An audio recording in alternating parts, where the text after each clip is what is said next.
అల్లుడు గారు వీళ్ళ కారు గీరు అని అనవసరమైన మర్యాద ఇవ్వట్టే ఈరోజు ఈ టైంలో ఇక్కడికి రావాల్సి వచ్చింది. సరిపోయి ఇందుకు చెప్పైనా అది లేదా ఏదో అలా చెప్పకుండా చెప్పొచ్చేసాను. అర్థమైందిగా? అర్థమైంది. కానీ ఇక్కడ నువ్వు అర్థం చేసుకోవాల్సిన విషయం ఏంటి? ఏంటా ఆడపిల్లలు అర్ధరాత్రి ఎవరితో ఒంటరిగా రావడం మంచిది కాదు. తెలుసు మహా తల్లి, తెలుసు. కానీ తప్పనిసరి పరిస్థితి రావాల్సి వచ్చింది.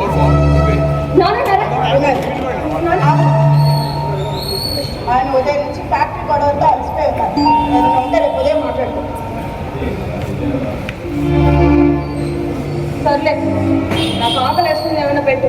ఆ బ్యాగ్ లేదు, త్వరగా తీసుకురా. నేను తెలుగుంటే బయలుదేరా. ఇది అర్ధరాత్రి పూట ఇలా చెప్పబట్టుకుండా వచ్చింది అంటే అక్కడ ఏదో సృష్టించే వచ్చింది.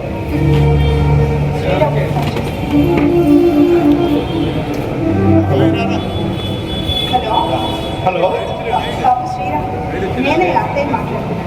చెప్పండి. ఈ టైంలో ఫోన్ చేసి డిస్టర్బ్ చేశాను. సారీ. డిస్టర్బ్ చేశారుగా, ఇక సారీ ఎందుకులేండి, మా ఇంటికి రండి. ఏం లేదు బాబు, సుధా క్షేమ గారి ఇంటికి వచ్చిందని చెప్తామని. వచ్చిందా? వస్తుంది, తనకు ఇది మామూలుగా. శ్రీరామ్, అక్కడ ఏమైనా గొడవ చేయండి. గొడవ అని మీరే అంటున్నారుగా. వచ్చిందిగా మీ ముద్దుల కూతురు, తననే అడిగి తెలుసుకోండి. ఉంటాను.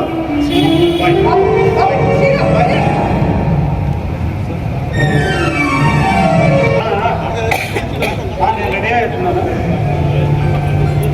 వస్తాను నేనా ఒక హాఫ్ అన్ అవర్లో రావచ్చు. అన్నీ రెడీ చేయండి. అలాగే సీఏ గారు వచ్చారా? మా అకౌంట్స్ అవి కూడా చూడాలి. రమ్మని చెప్పండి, వస్తాను. ఓకే.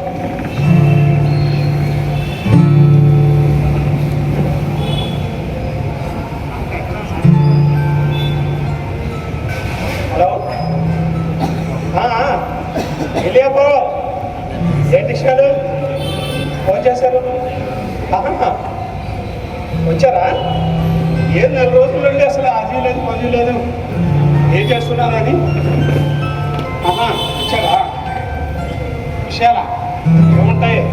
మాజీ కార్పొరేటర్ మీరు వస్తే ఇక్కడ విషయాలు మాకు తెలుస్తాయి. మేమేం చెప్పగలం? ఏంటి వస్తున్నారా? రండి. నేను అంటే ఆఫీస్కి వెళ్ళే పని ఉంది, మీరు వచ్చాక వెళ్తాలే. రండి. Okay, bye. ఎవరండి? అప్పారావేనా? ఒక్కసారి గెలిచాడంతే, ఆ తర్వాత మాజీ గారు మిగిలిపోయారు. రాజకీయాల్లో మళ్ళీ గెలవాలంటే ప్రజలకు ఇచ్చిన వాగ్దానం నిలబెట్టుకోవాలి, వాళ్ళ దగ్గర నమ్మకాన్ని సంపాదించాలి. సరిపోయి ఆయన సొంత అల్లుడి దగ్గర బియ్యంకుల దగ్గర నమ్మకాన్ని నిలబెట్టుకోలేకపోయారు. ఇంకా ప్రజలే నిలబెట్టుకుంటాడు. ఏంటంటే చెప్తే ఏంటి విషయం? ఏం లేదండి, మీరు అలా కూర్చొని చెప్తాను. వాళ్ళ అమ్మాయి సుజాత ఉందా? అదే వాళ్ళ పెద్దమ్మాయి సుజాత ప్రేమించి పెళ్లి చేసుకుంటాడా? అప్పుడేమో దగ్గర నుంచి పెళ్లి చేశాడా? ఇప్పుడు వాళ్ళిద్దరి మధ్య ఏమో చిన్న మనస్పర్ధలు. తండ్రిగా ఈయన వెళ్ళి వాటిని సరిదిద్ది రావాల్సింది పోయి ఇంకా పెద్దలు చేసి వస్తున్నాడు. వాళ్ళు మొత్తం అదే మాట్లాడుకుంటున్నారు. విషయం విడాకుల వరకు వచ్చేసినట్టుంది. ఈ విషయం నాకు తెలియదే. అయినా ఇది అప్పారావు వాళ్ళ అమ్మాయి అంటే చాలా ప్రేమ. ఏ తండ్రి అయినా కూతురు సంసారం బాగుండాలనే కదా కోరుకునేది. బాగుండాలని కోరుకోవడానికి బాగుండేలా చేయాలి కదా. ఈ అప్పారావు గారికి వాళ్ళ అమ్మాయి అంటే చాలా ప్రేమ అన్నది. నీకు మీ అమ్మాయి అంటే లేదా? తెలుసా? ఎక్కడ ఉంటుంది? వాళ్ళ అత్తగారి ఇంట్లో దర్జాగా ఉంటుంటారు. ఆహా, ఏమీ రాదు. మన ఇంట్లో తన గదిలో ఉంది. అవునా? ఇప్పుడు వచ్చినట్టు అందుకని ఇప్పుడు అర్ధరాత్రి భాషలో తడుచుకుంటూ వచ్చిందండి. కాసేపు తను పడుకునివ్వండి. రాత్రి ఒంటరిగా తడుచుకుంటూ వచ్చింది. ఏ శ్రీరామ్ రాలేదా? నన్ను ఒక్కదాన్ని ఎలా పంపించాడు? మీరు ఈ టెన్షన్ తగ్గించుకోవాలి. దానికి కాలేజ్ కట్టి తెచ్చుకోవాలి. అబ్బాయికేమో సెలవు పడలేదు. అందుకే అది ఒకటే బయలుదేరొచ్చు. నాకు ఒకసారి దానికి కాసేపు నిద్రపోలేవాడి. దాని నిద్ర సరిపోతే తలనొప్పి మళ్ళీ మొహం పాప అన్నీ వస్తాయి. సరేనా? అమ్మాయిని నిద్రలో ఇచ్చేసరికి దానికి ఇష్టమైన చక్కెర పొంగలి పులిహార ఈ రెండు చేసి పెట్టి రెడీగా వచ్చు. అర్థమైందా? అలా రెడీగానే రెడీగా ఉండాలి. కూతురు రాగానే ఆఫీసర్ గారు ఆర్డర్ మీద ఆర్డర్ బాగానే వేసేస్తారు. అవును మరి దాని ఇష్టానికి తమరికే తెలుసు. నాకేం తెలియదు. నేను 9 నెలలు రోజు కంటేనే అది మీ కూతురు అయింది. నీకు తెలియదని కాదు స్వామి. మా అమ్మే మా అమ్మ చనిపోయిన తర్వాత ఆ రూపంలో అది మా అమ్మ అంటే నాకు ఎంత ఇష్టమో నీకు తెలిసి. అందుకే నా కూతురు అన్నా నాకు అర్థం కాదు. అది ఏది అడిగినా కాదన్నా అదంటే నాకు అంత ఇష్టం. ఒకవేళ అది నానా నాకు కొండ మీద కోతి కావాలి అని అడిగితే తీసుకొచ్చి వెంటనే దాని కాళ్ళ దగ్గర నిలబడతాను. కానీ అది బాధపడిందంటే మాత్రం నాకేదో ఏదోలా తట్టుకోలేదు. కానీ శని ఇప్పుడు చిన్నపిల్ల కాదుగా. ఒక ఇంటికి కోడలు తన అత్తమావలకి నచ్చినట్టుగా తన భర్తకు అనుగుణంగా అది నడుచుకోవాలి. కానీ అదేంటో ఈ రోజుల్లో ఆడపిల్లలకి అసలు ఆ విషయం అర్థం కావడమే లేదు. వాళ్ళ మీద ఉన్న పిచ్చి ప్రేమతో మనం కూడా వాళ్ళకి తెలిసేలా చెప్పడం లేదు. అందుకనే కదా ఇంటి గొడవలు, చిరాకులు, పరాకులు, విడాకులు. ఏయ్, ఏంటో చెప్తున్నావు? ఏంటో ప్రాబ్లం? మన ఇంట్లో కాదండి. అదే ఆ ఢిల్లీ అబ్బాయి కూతురు విషయం గుర్తొచ్చి ఏదేదో మాట్లాడిస్తాను.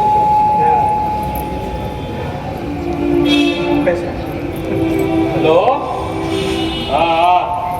ఈ మాజీ కార్పొరేటర్ ఢిల్లీ అప్పారావు అంటే బ్యాక్గ్రౌండ్ లేనోడేం కాదు. 10 ఏళ్ల వయసులోనే ఢిల్లీ వెళ్ళి ఎర్రకోట చూసి వచ్చిన ఏకైక మగాడిని. ఈ సిటీ మొత్తంలో నేను ఒక్కనే. అందుకే అందరూ ఢిల్లీ అప్పారావు అంటుంటారు. నువ్వు తెలుసుకోవాల్సిన విషయం ఇంకోటి ఉంది. ఒక్కసారి కార్పొరేటర్గా గెలిచి 3 సార్లు డిపాజిట్ లేకుండా ఓడిపోయింది. అది కూడా నేనే. అందుకే నాతో మాట్లాడేటప్పుడు ఒళ్ళు దగ్గర పెట్టుకొని మాట్లాడు. లేకపోతే ఆ ఎస్పీకి చెప్పి ఆ డ్రగ్స్ వ్యవహారంలో నువ్వు ఉన్నావు నీకించేస్తావు అర్థవా. పెట్టే ఫోన్. నమస్కారం మావగారు. నమస్తే నమస్తే. ఏంటి వస్తానే ఎవరికో ఏ క్షణంగా వార్నింగ్ ఇచ్చుకుంటూ వస్తున్నావు? లేకపోతే ఈ ఢిల్లీ అప్పారావు జోకులు ఏంటండి? ఏమి లేదండి, ముందస్తు ఎన్నికలు ముంచుకొస్తున్నాయి కదా. నేను మళ్ళీ కార్పొరేటర్గా పోటీ చేస్తాను. ఎలాగో భారీ మెజార్టీతో గెలవడం మనకే ఖాయం అనుకోండి.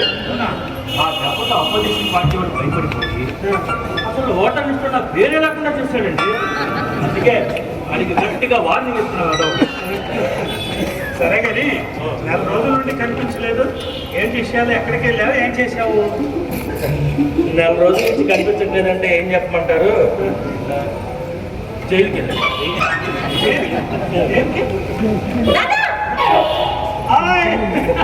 అమ్మా సుధా, ఏంటి అప్పటి నుంచి ఇక్కడే ఉన్నావా లేకపోతే ఇల్లు మళ్ళీ వచ్చేసావా?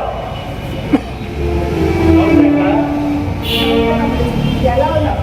ఇంకో స్పెషల్ షుగర్ లెస్. వయసులో చిన్నాడువైనా మాకంటే ముందు షుగర్లో ప్రమోషన్ తీసుకున్నాను. కాక అందరికీ చెప్పుకుంటా ఏంటి? ఆహా, ఈ చేతి కాఫీ తాగి 4 రోజులు అయిపోయిందండి. అవును, ఆ 4 రోజుల విషయాలు ఏంటో చెప్పనే లేదు నాకు. అదే చేతికి వెళ్ళానని చెప్పాను కదా. ఏం లేదండి, మన వీధి చివర ఈటీఎం రెస్టారెంట్ ఉంది కదా. అవును ఉంది. అక్కడ ఒక లేడీ వెయిటర్కి నేను అడిగినంత టిప్ ఆవిడకి ఇవ్వలేదని నా మీద రేప్ కేసు పట్టిస్తుందండి. ఏం కేసు? అంతే, పోలీసులు అరెస్ట్ చేసి జడ్జి గారు ముందు నిల్చోబెట్టారు. జడ్జి గారు, ఏమయ్యా నువ్వు నిజంగానే రేప్ చేసావా అని అడిగారు. మనం మన మగతనం నిరూపించుకోవడానికి అవునండి అంతే. పైనుంచి కింద దాకా యగాదిగా చూసి 4 రోజులు జైలు శిక్ష ఇచ్చారండి. అయినా నువ్వు అబద్ధం చెప్తావు ఎందుకయ్యా? దీనివల్ల రెండు ఉపయోగాలు ఉన్నాయి బావగారు. ఒకటి, మన మగతనం నిరూపించుకోవడం. రెండు, చేయని నేరానికి ఢిల్లీ అప్పారావు గారు 4 రోజులు జైల్లో ఉండొచ్చాడని ఓట్లు బాగా ఉంటారు. మళ్ళీ మా జట్టి ఖాయం. ఏడ్చినట్టుంది నీ ఆలోచన. ఇలాగైతే నువ్వు ఈ జన్మలో కాదు, వచ్చే జన్మలో కూడా కార్పొరేటర్ కాలేవు. మరి అంకుల్ అన్నదంటే తప్పే విషయం. ఈ మధ్య ప్రతి మగవాడు తన మగతనాన్ని నిరూపించుకోవడానికి ఏదో రకంగా ట్రై చేస్తూనే ఉన్నాడు. మగాడైతే భార్య మీద బరీలు, భార్యలు మాత్రం ఇదిగో నీ కూతుర్లా భరిస్తూ ఉండాలి. ఆహా, ఎంత చక్కగా చెప్పావమ్మా. ఆడ మగ భార్యాభర్తల మధ్య వైవిధ్యాన్ని ఎంత చక్కగా చెప్పావమ్మా. కానీ నాకు కూడా సందేహం. ఈ మధ్య మా అమ్మాయి సుజాత కూడా అచ్చం నీలాగే మాట్లాడుతుంది. బహుశా ఇక్కడున్న సమస్య అక్కడ ఉన్నట్టుంది. తమ్ముడు, అలాంటి సమస్యలు ఇక్కడ ఏం లేవయ్యా. అయినా చిన్నపిల్లలు బాగా చదువుకున్నవారు ఏదంటే తెలుస్తుంది. పెళ్ళంటే దిద్దుబాటు, సంసారం అంటే సర్దుబాటు. అమ్మ అమ్మ అమ్మ అమ్మ సర్దుబాట్లు దిద్దుబాట్లు అవి మీ కాలానికి, మా కాలానికి కాదు. అయినా ఇది మా నాన్న లాంటి మంచి వాడు దొరికేసరికి ఇంకేమో అర్థం అంకల్, మీ అమ్మాయి సుజాత పెళ్ళైంది కదా, ఇప్పుడు ఎక్కడ ఉంటుంది? జాబ్ చేస్తుందా? లేదమ్మా, నీకు తెలియదే వచ్చు. డిగ్రీ అవ్వగానే ప్రేమిస్తున్నాను నాన్న, అతనే చేసుకుంటాను నాన్న అన్న. ఎంత చెప్పినా అర్థం చేసుకోలేదు. నా మాట అస్సలు వెళ్ళలేదు. పెళ్లి చేసుకున్న ఢిల్లీ వెళ్ళిపోయింది. అక్కడ భార్యాభర్తలు ఏవో మనస్పర్ధలు, ఏం చేయాలో అర్థం కావట్లేదు. కానీ ఒక్కటమ్మా, మా అమ్మాయి సుజాత కష్టం కలిగించిన వాడు ఎంతటి వాడైనా సరే అస్సలు ఊరుకునేది లేదు.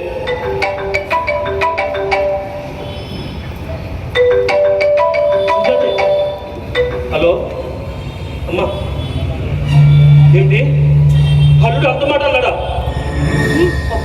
మరి మీ అత్త మామలు జరిగింది ఏమిటో తెలుసుకోకుండా నిన్నే అంటున్నారా? వద్దమ్మా, ఇంకా ఒక్క క్షణం కూడా అక్కడ ఉండొద్దు. వచ్చేయమ్మా, మన ఇంటికి వచ్చి. నీకు కష్టం కలిగించిన వాడు ఎవడైనా సరే అస్సలు వదలను. నీ అత్త మామల్ని, నీ భర్తని నీ కాళ్ళ ముందుకు తీసుకొస్తా. వచ్చేయమ్మా, వచ్చి నువ్వు త్వరగా వచ్చేయమ్మా. చూసారా బావగారు, పిల్లనిచ్చిన మామ అంటే అల్లుడికి ఎంత చులకనైపోయిందో. కరెక్ట్గా చెప్పారు. ఈ అల్లుళ్ళు అంతే ఇంతే, కొంచెం అనుసరించామంటే చాలు, నెత్తికి ఎక్కేస్తారంతే వాళ్ళు. చాలా ఉండిపోయింది. మీరు కూడా ఎంత సమస్య తమ్ముడు, ఒక్కసారి ఆలోచించు. వాళ్ళు తొందరపడ్డారని పెద్దవాళ్ళతో మనం తొందరపడతాము. ఆడపిల్లని ఒక్కసారి గొడవతో మెట్టినింటి నుంచి పుట్టినింటికి తీసుకొస్తే మళ్ళీ పంపించడం అనేది చాలా పెద్ద సమస్యగా మారిపోతుంది. కాస్త నా మాట విని నీ ఆలోచనలు మార్చు. లేదక్క, నా బాధ నీకు అర్థం కావట్లేదు. నా బాధ మీకు అర్థం కావాలంటే అక్కడ మా అమ్మాయికి జరిగినట్టే ఇక్కడ మీ అమ్మాయికి జరిగితే అప్పుడు నా బాధ అంటే తెలుస్తుంది. అమ్మా, మా అమ్మాయి సుజాత ఇంకా ఇంటికి రాలా. వాళ్ళ అత్తగారింట్లో ఢిల్లీలోనే ఉంది. కానీ మీ అమ్మాయి ఆల్రెడీ ఇంటికి వచ్చేసింది. ముందు ఈ సంగతి చూసుకోండి.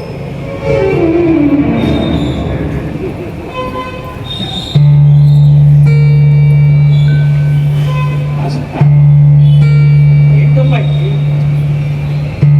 ఏం జరిగింది?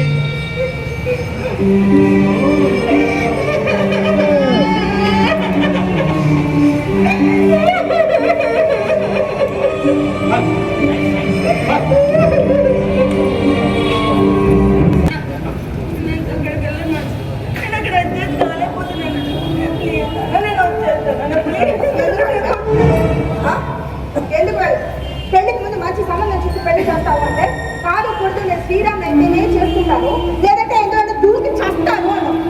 సర్లే కదా అని వచ్చిన మంచి సంబంధం కూడా క్యాన్సిల్ చేసి శ్రీరామ్ చూసి పెళ్లి చేస్తాను.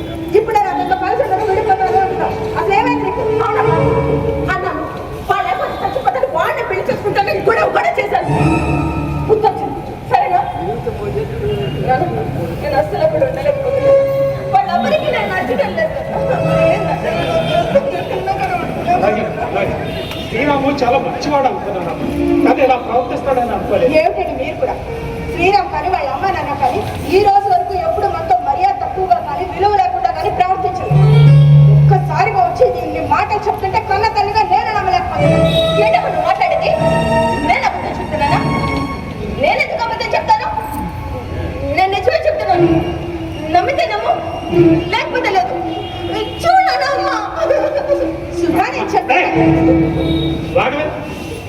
నాకు నేను మాట్లాడుతున్నా కదా.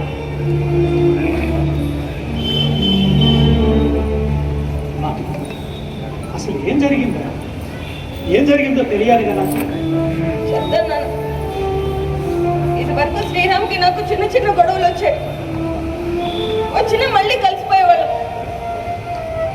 కానీ ఇప్పుడు గొడవలు చాలా పెద్దవే జరుగుతున్నాయి నాన్న.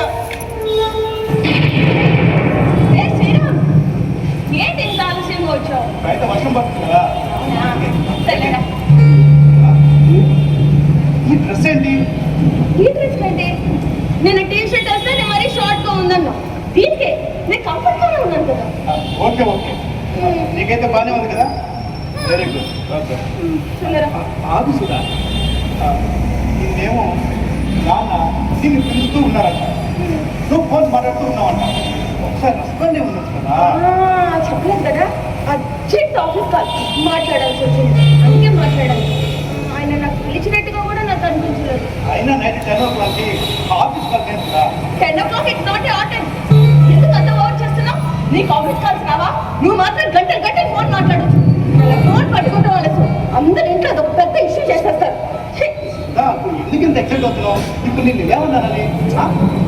ఆగు సుధా, నువ్వు సాయంత్రం ఎక్కడికి వెళ్ళావు? నీ కోసం అమ్మ ఎంత ఎదురు చూస్తుందో తెలుసా?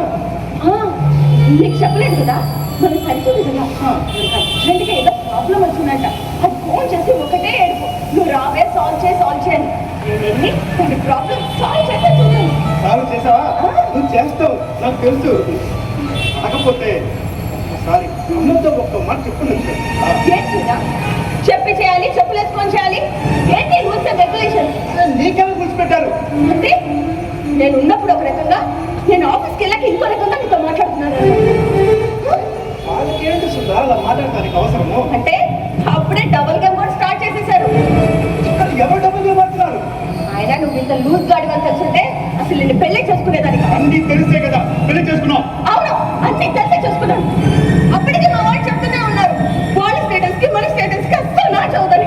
నేనే గొడవ చేసి పెళ్లి చేసుకున్నాను. గుర్తొచ్చింది చూడు, మళ్ళీ అంటున్నాను, నువ్వు పెద్ద లూజ్.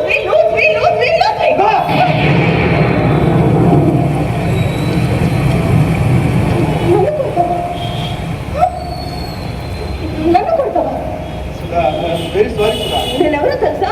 అది అలా జరిగిపోయింది సుధా. గ్రేట్ రాఘవ కూతుర్ని. అరే సారీ చెప్తున్నాను కదా. నా మీద చేస్తావా? అదే సుధా.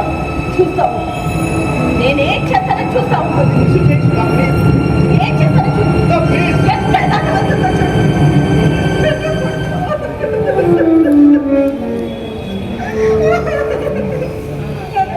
అక్కడ ఎవరికి నేను నచ్చడం లేదు. నేను అడ్జస్ట్ కాలేకపోతున్నాను. ప్లీజ్, నా వల్ల కాదు, నేను వచ్చేస్తాను. మరి ఈ విషయాలు మీ అత్తమాయకి చెప్పావా?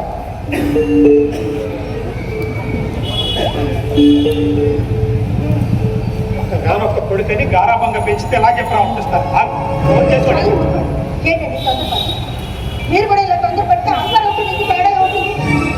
సరే, ఇప్పటి వరకు అది చెప్పింది అంత విని ఒక్కసారి శ్రీరామ్ గురించి మాట్లాడు. మరి ఇద్దరిని కూర్చోబెట్టి మాట్లాడితే కదా తప్ప ఎవరి వైపు ఉందో మనకి తెలిసేది. ఏంటమ్మా నువ్వు మాట్లాడేది? నేను ఇక్కడ మాట్లాడుతున్నానుగా, నా మాట నమ్మవా? అవునులే, నీకు ఫస్ట్ నుంచి శ్రీరామ్ అంటే మంచి ఇంప్రెషన్ ఉంది. నేనేం చెప్పినా నమ్మవు. నన్ను ఎవరు అర్థం చేసుకోరు. నాకు ఇలా అయిపోతే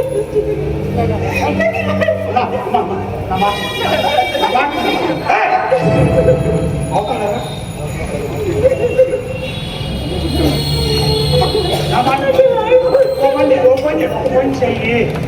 ఒక్క 4 రోజులు సెలవు పెట్టి మన ఇంట్లోనే ఉంది, రెస్ట్ తీసుకో. ఈ లోపు నేను అన్ని సెటిల్ చేస్తాను. వాడిని నీ పాదాల దగ్గరికి రప్పిస్తాను. దట్ ఈస్ రాదు.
జ్వరంగా ఉందా? అవునయ్య, హాస్పిటల్కి వెళ్దాం రామ్మా అంటే శ్రీరామ్ వస్తే కానీ నేను వెళ్ళను అనుకుంటున్నాను. నాకేమో కాళ్ళు చేతులు ఆడడం కదా, నేను త్వరగా బయలుదేరిన శ్రీరామ్. అలాగే అత్తయ్య, నేను వస్తున్నాను అత్తయ్య.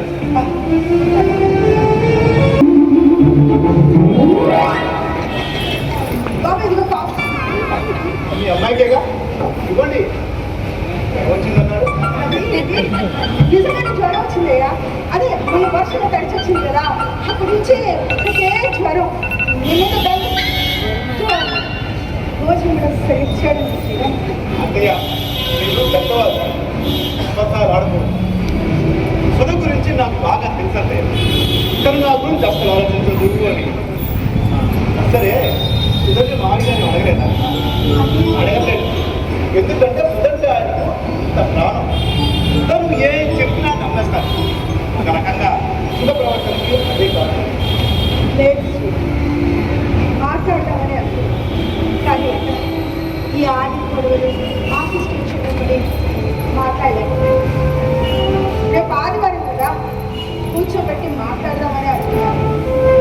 కానీ శ్రీరామ్, భార్య భర్తల మధ్య మూడవ వ్యక్తి చోట్లు చేసుకుంటే ఆ పాపం కుదిక పట్టింది. ఒక్కసారి ఇంకా సుఖంగా మాట్లాడతామని చిన్న అబద్ధం అనిపించాను శ్రీరామ్. శ్రీరామ్, సుఖ మొండితనము నాకు తెలుసు. నీ గుండెల్లో దాని మీద ఎంత ప్రేమ ఉందో కూడా నాకు తెలుసు. అంతలాగా అమ్మలాగా ప్రాధాన్యత ఒక్కసారి సుఖతో మాట్లాడవాలి. నీ సమస్య పరిష్కారం నాకు నమ్మకం ఉంది శ్రీరామ్. అలాగే నాకు మీరన్నా మీ మాట అన్నా చాలా అలాగే అలాగే చాలా సంతోషం. కూర్చో, నేను చెప్తాను.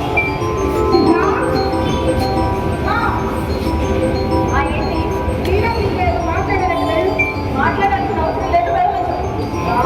ఎక్కే వరకు ఏది రాకూడదు. ఏంటి మనము వెళ్తానైనా నీ పని ఇప్పుడు కాదు, నా ఆలోచనగా అలాగే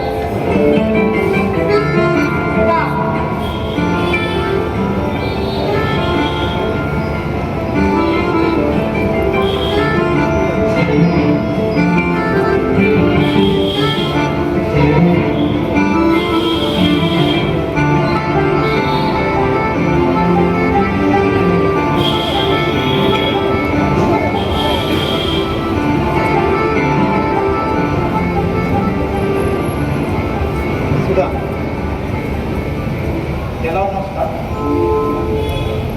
బాగున్నావా? వచ్చింది రోజు లేదు, కనీసం ఒక ఫోన్ కూడా లేదు. సుధా, నేను నీతోనే మాట్లాడు. అయినా అంత అర్ధరాత్రి అంత అర్జెంటుగా ఎందుకు వచ్చేసావు? నేను ఎంత కంగారు పడ్డాను తెలుసా? సుధా, మాట్లాడు. నేను నీతోనే మాట్లాడేది, మాట్లాడు. ఇగో, నువ్వు ఇలా మౌనంగా ఉంటే నాకు నచ్చదు. ఇది ఒక విధమైన కల్చర్. ఎదుటి వాళ్ళ గుండెని నొక్కి పట్టి ఊపిరి ఆడుకుని వచ్చేసి చెప్పించడం. ఇక్కడ మారవా? నేనే ఎందుకు మారాలి? నువ్వు మారచ్చుగా. మారు, మగపతి భర్త అదే అహంకారం. అహంకారం నాకు అహంకారమే ఉంటే నేను నీ కోసం ఇక్కడ వరకు వచ్చేవాళ్ళే కాదు. ఉన్నది నీకు అర్థం మీద ప్రేమ లేదు. ఉంటే కనీసం కొనిన చేసేదానిగా.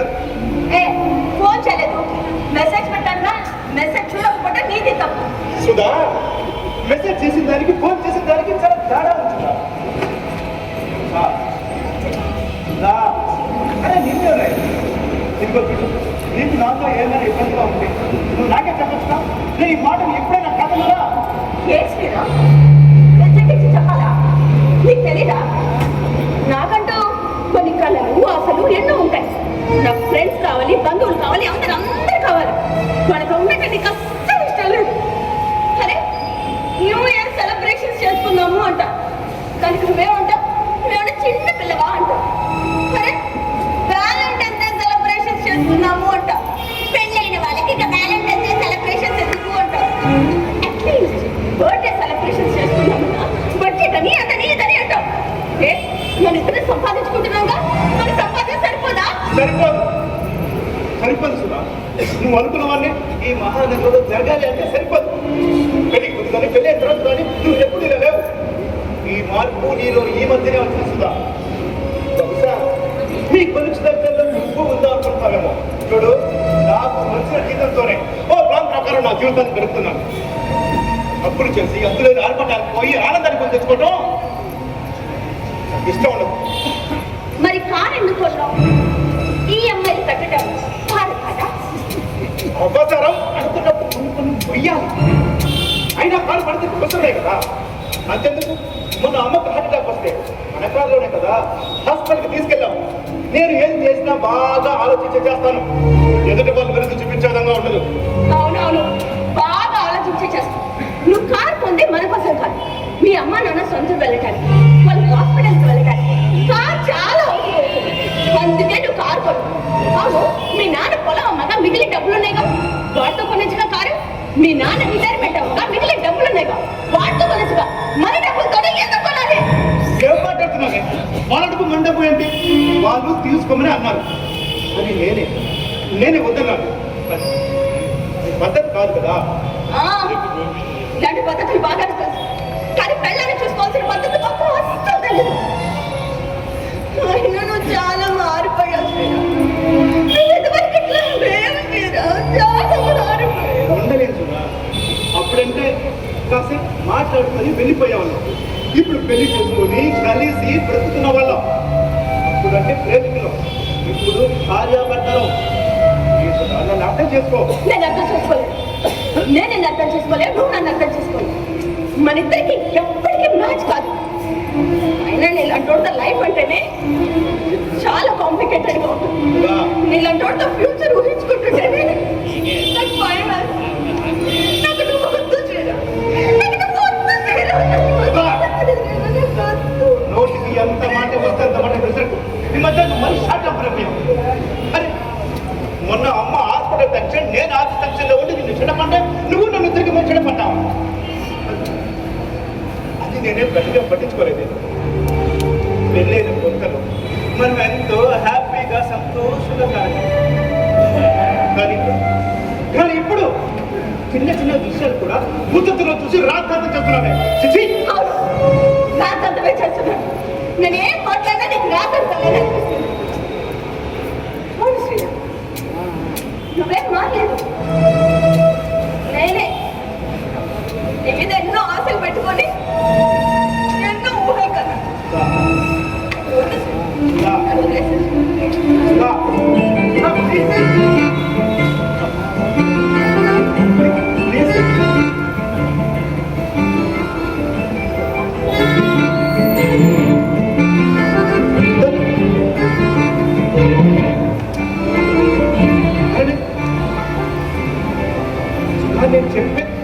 నేను చెప్పేది వినుసుదా. ఇంకా ఆ తర్వాత నీకు ఇష్టం. ప్లీజ్ ఒక్కసారి నేను చెప్పేది ప్రశాంతంగా వినుసుదా. వినుసుదా ప్లీజ్.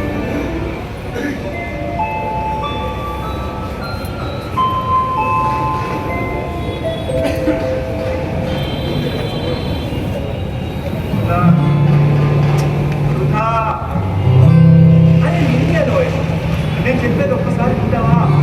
నేను మనం ప్రేమించుకోలేదు. నేను లేకపోతే నువ్వు ఉండలేదు, కానీ నేను ఉంటే నువ్వు ఉండలేను అంటున్నావు. నువ్వు ఆ మాట అదంత తేలిగ్గా నేను అనలేకపోతున్నాను. మన పెళ్లి మీ నాన్న తరపు బంధువులు అందరూ నన్ను నా స్థాయిని చులకనగా మాట్లాడారు. అవన్నీ నేను నీకోసం అని చేస్తున్నాను. ఇప్పుడు కూడా నేను నీకోసం అడుగుతున్నాను. నువ్వేం కావాలో చెప్పాలి. నాకు కావాలి. అసలు నీకేం కావాలో చెప్తున్నా. స్వేచ్ఛ.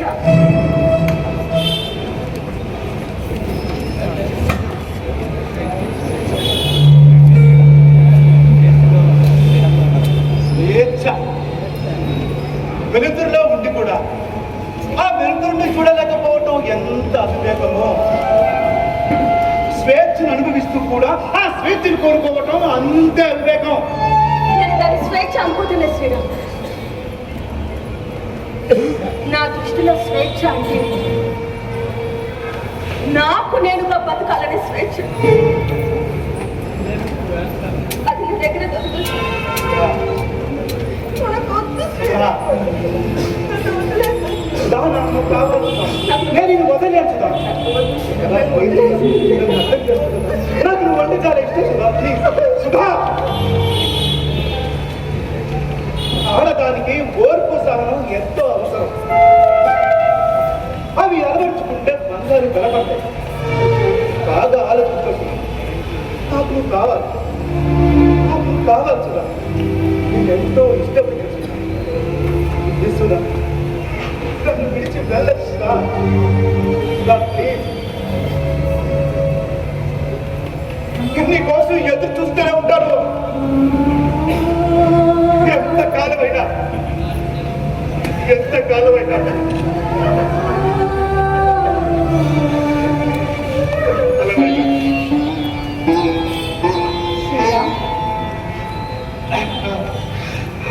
అత్తయ్య మీరు రమ్మన్నారు, నేను వచ్చాను. మాట్లాడమన్నారు, నేను మాట్లాడాను. ఇక నిర్ణయం ఈ అమ్మాయిదే అత్తయ్య. వస్తాం. ఫోన్ చేసి వెళ్ళయ్యా. వచ్చిన ఆ మాట భగవంతుడు వాళ్ళు అల్లేదు కదా అత్తయ్య. అల్లేదుగా. వస్తాను అత్తయ్య. మాయ గారు బాగున్నారా?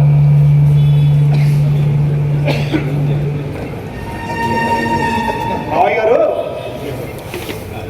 మీ అమ్మాయి అంటే మీకు ఎంత ఇష్టమో నాకు బాగా తెలుసు.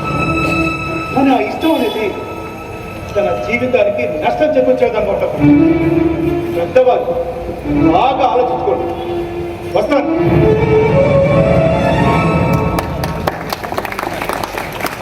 శ్రీరాము అనే వచ్చాడా? నువ్వు పిలిపించావు. నేనే పిలిపించాను.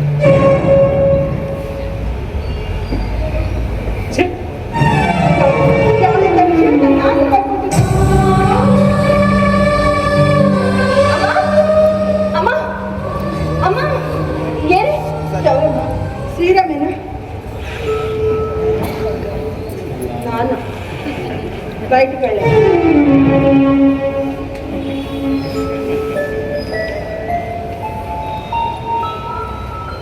అమ్మా అమ్మా, అదే పొద్దు నుంచి ఏం తెలియదు కదా, కొంచెం నీరసంగా ఉంది. ఎలా పెడతావా? అదేంటి అలా కూర్చో.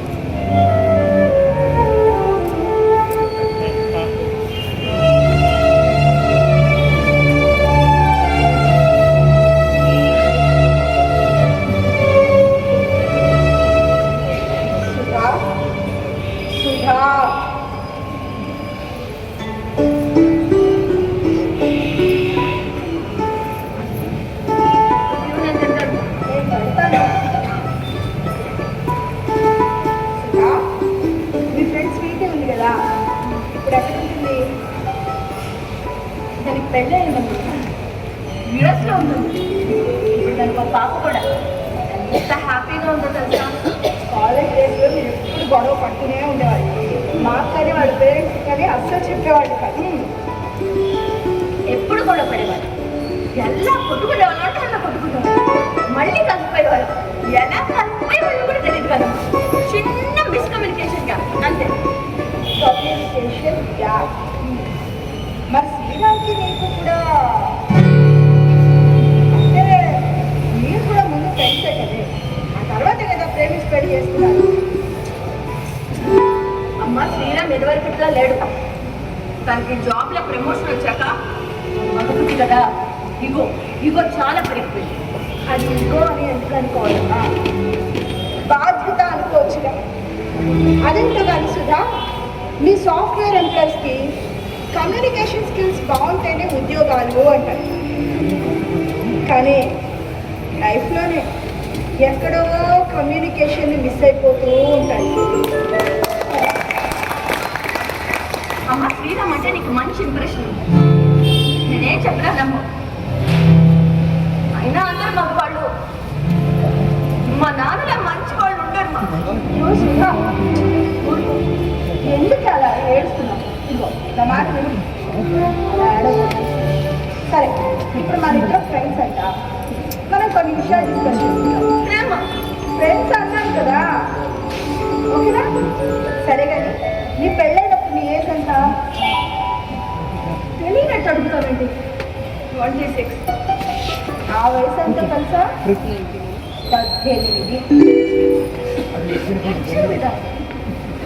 డిగ్రీ ఫస్ట్ ఇయర్ చదువుతూ ఉండగా మంచి సంబంధాలు చెప్పి మీ నాన్నగారికి వచ్చి పెళ్లి చేసేసారు. మా అత్తగారు, అదే మీ నాయనమ్మ గారు, మాకు చదువు అవసరం లేదు, అర్జెంటుగా అమ్మాయిని మా ఇంటికి పంపించేయండి అని నన్ను ఇక్కడికి తీసుకొచ్చేసారు. మీకు విషయం తెలుసా? మా నాన్న కూడా నేనంటే చాలా ఇష్టం. అప్పట్లో నేను కూడా బాగా చదివేదానిలే. నా చదివే కనుక కంటిన్యూ అయ్యింది. నీలా సాఫ్ట్వేర్ ఎంప్లాయీ కాలేకపోయినా ఒక మంచి జాబ్ అయితే ఖచ్చితంగా చేసేదాన్ని. అప్పుడు నువ్వు పని చేయాల్సిందమ్మా. ఈ విషయం అంతా మా నాన్నకి చెప్పాల్సింది. నాయనమ్మని ఇప్పటిదాకా కాదమ్మా. అప్పట్లో ఆడవాళ్ళు మగవాళ్ళ ముందు మాట్లాడారు. మీ నాన్నగారి ముందు నేను అసలే మాట్లాడాను. దాంతో ఉమ్మడి కుటుంబం, స్ట్రగుల్ ఫర్ ఎగ్జిస్టెన్సీ అనేది కామన్ కదా. అప్పట్లో నేను ఎన్ని కష్టాలు పడ్డాను, ఎన్ని సమస్యలు ఎదుర్కొన్నాను, వాటన్నిటిని ఎలా పరిష్కరించుకున్నాను అనడానికి సాక్ష్యాలు, ఆధారాలు నా దగ్గర ఇప్పటికీ పదిలంగా ఉన్నాయి. సాక్ష్యాలు ఆధారాలు ఏంటి మావి? ఒక్క నిమిషమే.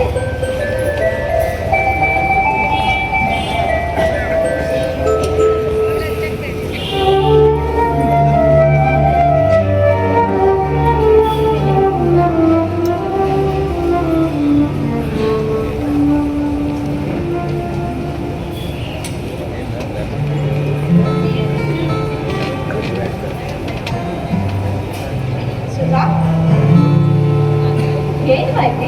ఉత్తరాలు. ఉత్తరాలు ఎవరు రాసింది? నేనే. చిత్రంగా ఉంది. నువ్వు ఉత్తరాలు రాసి అవి పోస్ట్ బాక్స్ లేకుండా నీ దగ్గర ఉంచుకున్నావా? ఎందుకు అలాగా? ఆ ఉత్తరాలు నా మనసులో ఉన్న బాధను పంచుకోవడానికి మాత్రమే రాశాను. ఉత్తరం రాసిన ప్రతిసారి అనుకునేదాన్ని 4 రోజుల తర్వాతే పోస్ట్ బాక్స్లో వెయ్యాలి అని. 4 రోజుల తర్వాత నాకు ఆ బాధ లేదు. కాదు, ఆ ఉత్తరాలు పోస్ట్ బాక్స్లో చేరలేదు. చదవండి.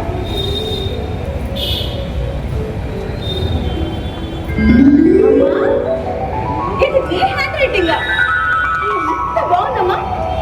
అమ్మా, నాకు ఎగ్జామ్స్ లో మంచి మార్కులు వచ్చాయంటే దానికి కారణం నా హ్యాండ్ రైటింగ్. అంటే నీ చేతి సరే. ప్రియమైన అమ్మా నాన్న, నేను క్షేమం, నేను కూడా క్షేమాన్ని కలుసుకున్నాను. నాన్న, నాకు ఇక్కడ కొత్తగా ఉంది కానీ పెళ్లిలో మీరు జరిపించాల్సిన లాంఛనలేవి సక్రమంగా జరిపించలేదు అని మా అంత ఆడపడుచు నన్ను సూటితోటి మాట్లాడుతున్నారు. నాన్న, మీ అల్లుడు గారు నా తరఫున ఒక్క మాట కూడా మాట్లాడలేదు. నాకు ఇప్పుడంతా కొత్తగా ఉంది. నాన్న, నేను ఇక్కడ అడ్జస్ట్ కాలేకపోతున్నాను. నాన్న, ప్లీజ్ నాన్న, నేను వచ్చేస్తాను. నాన్న, ఇట్లా మీ కూతురు సావిత్రి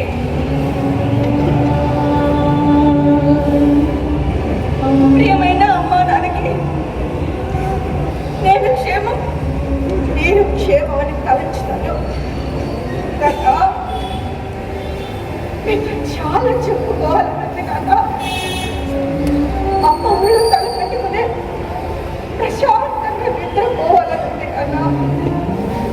నాన్న, మా ఇంట్లో ఉన్నప్పుడు నేను ఏ చిన్న పని చేసినా మేము నన్ను అంతా మెచ్చుకునేవాళ్ళ. కానీ ఇక్కడ నేను ఏ పని చేసి అప్పుడే మెప్పించలేకపోతున్నాను. నాన్న,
ఏమనిపిస్తుందో తెలుసా?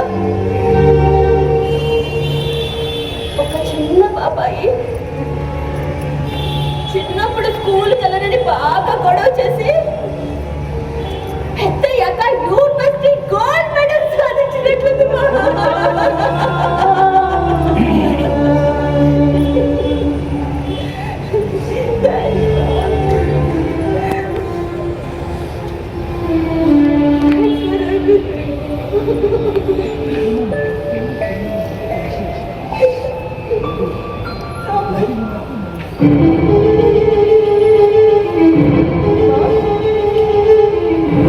ఒకవేళ ఈ ఉత్తరాలు నువ్వు పోస్ట్ బాక్స్ లో వేసుంటే నేను మా నాన్న ఏమైపోయేవాళ్ళమ్మా? ఒకవేళ ఈ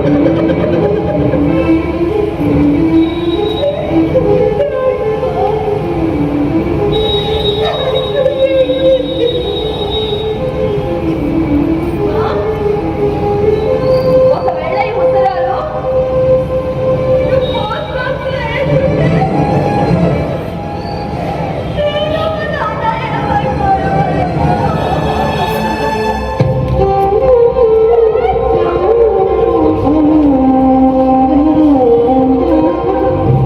హలో బాబాయ్ నేను మరి సుధా ఏమన్నా మీ ఇంటికి వచ్చిందా? రాలేదా? అంటే ఏం లేదు, బయటకు వెళ్తున్నానని చెప్పింది. ఆలస్యం అయింది, తను కంగారు పడుతుంటే ఫోన్ చేసింది. ఒకవేళ తన వస్తే నా గంటగా ఫోన్ చేసి మాట్లాడుతున్నాను. అలాగే బాబు, సరే సరే ఉంటాను. అలాగే ఎవరు తెలిసిందా? లేదంట, అక్కడికి రాలేదా? ఉన్నారేంట?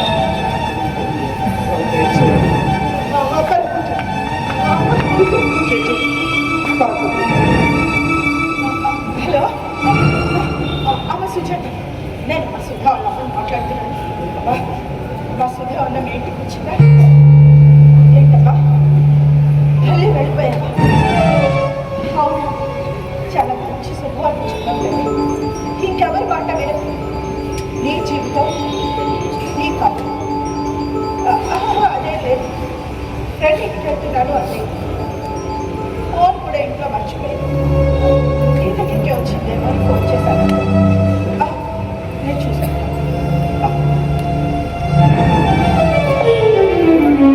తను తల్లి వెళ్ళిపోయిందండి.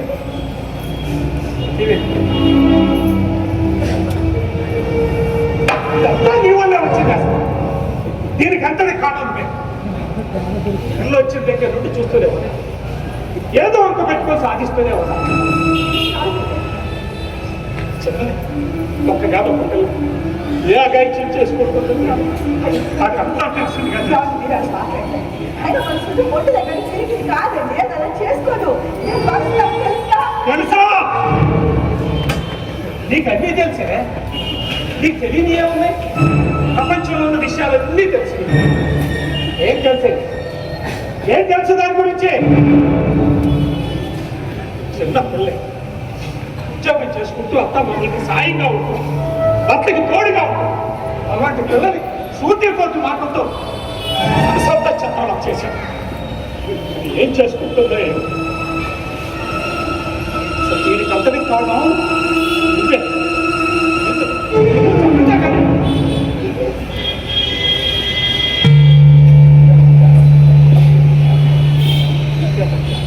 ఆగిపోయానే.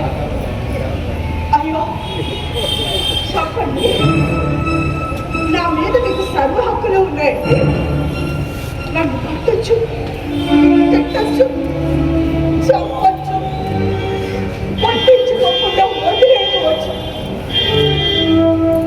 ఏమన్నాడు? ఈ ప్రపంచంలో ఉన్న అన్ని విషయాలు నాకు తెలుసు. ఇంత తెలిసి లేదు. ఒక్క మాట అడిగినా నేను తెలుసుకోలేని మాట. పద్మ సుధా, దానికి ఇంత బాధ కలిగితే మీరు అంతలో వెలవిలాంటి వెళ్ళే. నేను కూడా ఒక నాన్నకి కూతుర్నే కదండి. పట్టు నెల వయసులో పెళ్లి చేసుకుని ఇంటికి వచ్చి ఎంతో కాలం వల్ల దానికి నేను ఇచ్చి చాకరీ చేస్తున్నా అమ్మా. అది చిన్న పిల్ల నిదానంగా అన్నీ నేర్చుకుంటుంది. కాస్త తోడుగా ఉంటుందని ఒక్క మాట అనగలిగారా? అయినా నేను అక్కడికి దాన్ని వెళ్ళిపోలేదంటే పోయా ఇంట్లో కడుపుతోంది. ఒక్కసారి వెళ్ళి మా నాన్నని చూసి వస్తానండి అంటే వీళ్ళను మా అమ్మ ఒప్పుకుంటేనే అయినా నేను మిమ్మల్ని విడిచిపెట్టి వెళ్ళలేదంటే సర్దుకుపోయాను. నీకు మీరుగా ఏనాడైనా నా దగ్గరికి వచ్చి సావిత్రి నువ్వు తిన్నావా, నీ ఆరోగ్యం ఎలా ఉంది, నీకేమైనా కావాలని ఒక్క 2 నిమిషాలు నా దగ్గర మీరు కూర్చుని ప్రేమగా మాట్లాడుతారా? అయినా నేను ఎక్కడికి వెళ్ళిపోలేదండి. సర్దుకుపోతూనే బ్రతికేస్తాను. ఈ రోజు కాకపోతే రేపు మారకపోతారా, రేపు కాకపోతే ఎల్లుండి మారకపోతారా అని ఎదురు చూస్తాను. కానీ ఏనాడు గడప దాటి బయటికి వెళ్ళిపోలేదు. నిజమే, మనసు ఎప్పుడు అంటూ ఉంటుంది మగ బుద్ధి మగ బుద్ధి మగ బుద్ధి. ఆ మగ బుద్ధి మగలు చేసే తప్పుని గమనించదు, ఆడదాని కష్టాన్ని అర్థం చేసుకో. ఎక్కడో ఉన్న శ్రీరామ్ ఇక్కడ సుధ గురించి నిలబెల్లాడిపోతున్నాడు. కానీ 30 సంవత్సరాలు మీరు నా పక్కనే ఉన్నా ఈ ప్రేమ నేను ఎంత కూడా పొందలేకపోయానండి.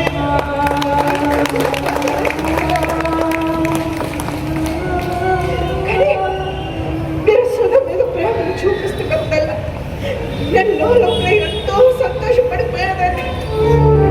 ఎందుకో తెలుసా, దాని మీద మీరు చూపిస్తున్న ప్రేమలో మా నాన్నని చూసుకుంటూ బ్రతికేశానండి. మా నాన్నని చూసుకుంటూ బ్రతికేశాను.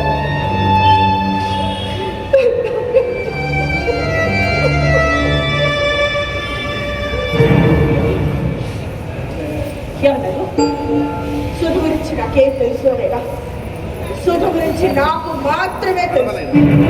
ఎందుకంటే ఇది తండ్రి ప్రేమ, గుడ్డి ప్రేమ, నాది తల్లి ప్రేమ, బాధ్యతతో కూడిన ప్రేమ. అందుకే ఆనాడు శ్రీరామ్ చేసుకుంటారంటే అతను మన స్థాయికి సరిపోకపోయినా అతనితో నా జీవితం బాగుంటుంది అనుకున్నాను. అతనితో పెళ్లి జరిపించమని మిమ్మల్ని ప్రాధాన్యపడ్డాను. ఇప్పుడు కూడా బంగారం లాంటి భర్తని చక్కని సంసారాన్ని వదులుకుని వస్తానంటుంటే ఒక తల్లిగా దానికి ఏం చెప్పాలో అదే చెప్పాను. చేసింది తప్పు అని మీకు అనిపిస్తే కోసం నేను చచ్చిపోవడానికి కూడా సిద్ధంగా ఉన్నాను. చెప్పే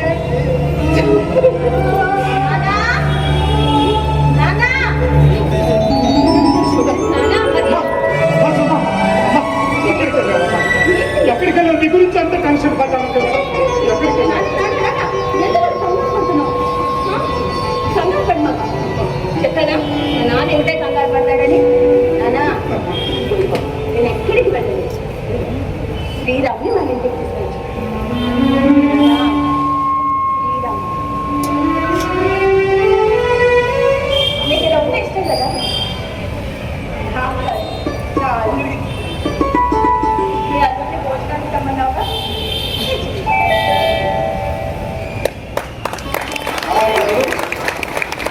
ఇది 25 ఏళ్ళ పెంచిన ప్రేమ, కానీ నాది 75 ఏళ్ళ బాధ్యతతో కూడిన ప్రేమ. ఈ అమ్మాయిని ఇక్కడ పెట్టుకుని చూసుకుంటా, వాళ్ళగా చూసుకుంటా. అయ్యా థ్యాంక్ యూ వెరీ మచ్. నా సోదరి నాకు తిరిగిచ్చారు. కాదు నా ప్రాణాన్ని నాకు తిరిగిచ్చారు. తొందరగా భోజనాలు పెడితే మా ఇంటికి నేను వెళ్ళిపోతాను. ఏంటమ్మా మళ్ళీ మీ ఇల్లు ఏంటి? ఇది మీ ఇల్లు కాదా? మా ఇల్లు రాదు. మీ ఇల్లు మా ఇల్లు రాదు. మా ఇల్లు. సరే నా మాట ఒకసారి వింటావా?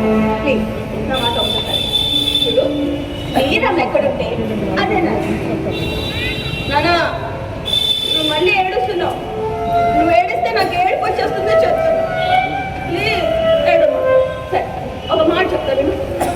చిన్నప్పుడు నేను స్కూల్కి వెళ్ళనని బాగా గొడవ చేసేదాన్ని, అవునా కదా? అప్పుడు నువ్వేం చేసావు?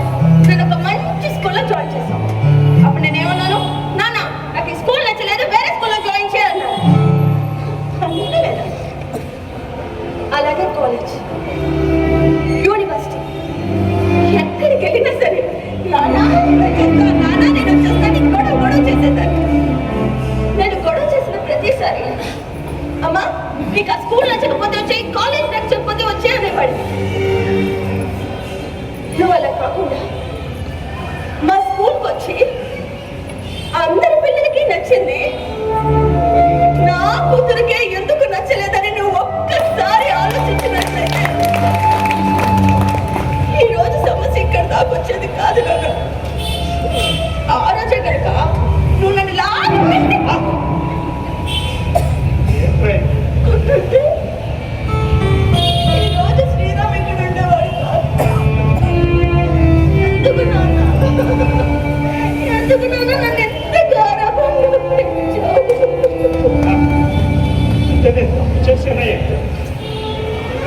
లేదు నాన్న, నువ్వు అసలు తప్పు చేయవు నాన్న.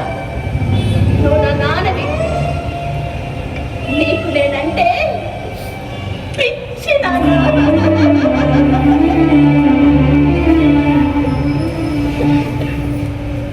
అసలు సమస్య ఏంటో తెలుసా నాన్న? నీ అంత ప్రేమగా నన్ను ఎవరు ప్రేమించడం లేదు నాన్న.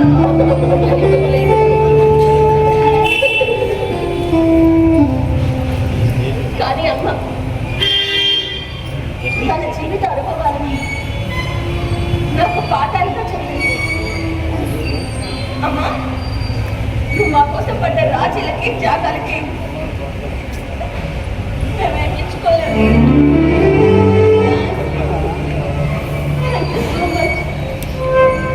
అమ్మా నువ్వు అస్సలు కంగారు, నేను బాగానే ఉంటాను.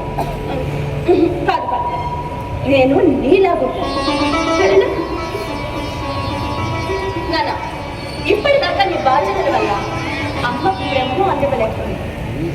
నేను పుట్టాను, నీ ప్రేమనంతా నాకు ఇచ్చావు. పాపం పిచ్చిది ఎంతకాలం నీ ప్రేమ కోసం ఎదురు చూస్తూ ఉంది. నీ ప్రేమనంతా అమ్మకి, నా ప్రేమనంతా శ్రీరామ్కి ఇస్తాను.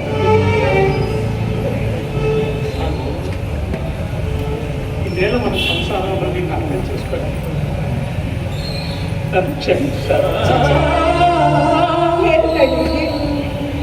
ఏ ఆడదైనా భర్త నుండి కోరుకునేది క్షమాపణ కాదండి. కాస్త ప్రేమ, కాస్త